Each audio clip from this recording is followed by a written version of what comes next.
Starbucks workers nationwide are filing for union elections like never before.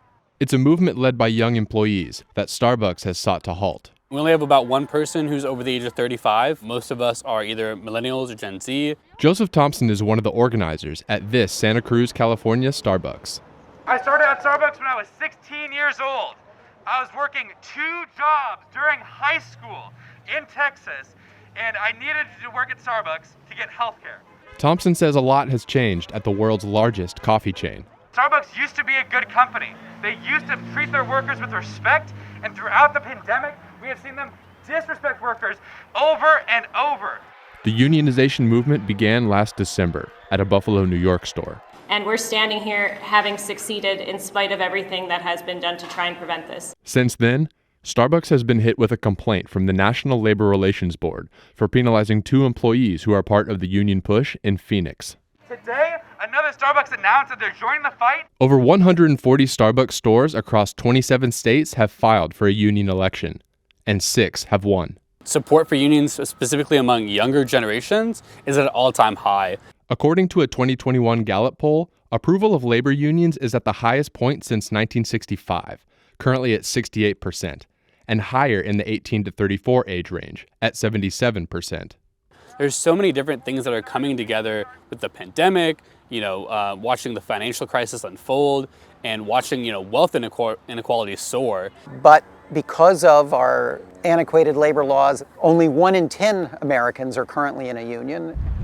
Hope Lipa works at a Starbucks in Ithaca, New York. All right, it's gonna be 556 for you. I'm part of Gen Z, and I've seen a lot more backing of this than of any other union movement. Lipa says growing up with social media has helped her see past the performative politics of a corporation and demand more. We grew up in a time where school shootings were a thing, so we were a lot more looking just past like the politics, everything's fine. We were noticing the fact that other things weren't fine because they were directly impacting us.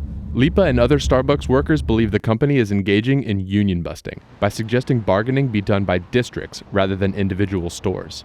So now we're going to go against that and say, no, Starbucks, you can't do that. And we're going to win that case. We've never lost that case around the nation. Starbucks really does that just to stall it out. A Starbucks spokesperson said that claims of anti-union activity are categorically false, adding, "We've encouraged our partners to exercise their right to vote in the elections and have their voices heard."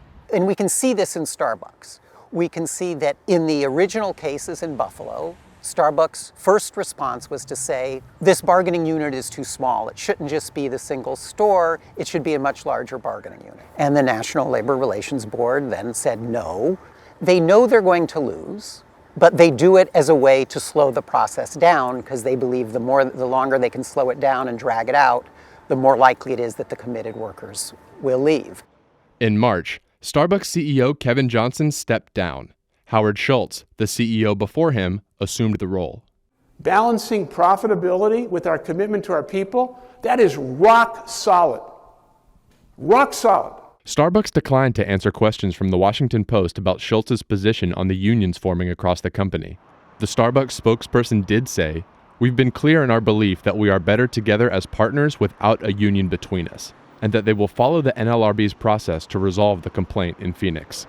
But even if these stores win their elections, challenges still remain. And the big question will be, how much does this spread across Starbucks as a whole? And then do we see people in other industries or for other employers look at this and say, hey, we want to do this as well?